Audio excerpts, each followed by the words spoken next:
پرقسم‌ترین سوره قرآن 11 تا قسم خدا خورده که بفرمایند هر کسی که مراقب خودش باشه قطعا رستگار میشه.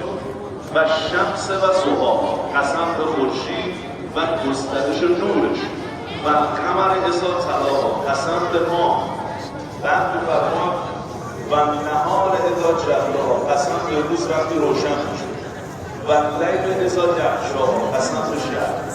که حالا چی؟ هر کسی خب ارتباطش با امام زمان چیه؟ یک کسی امام باقر علیه السلام می‌فرماید. اینم عرض بکنم بین امام زمان و سید الشهدا در بین آیات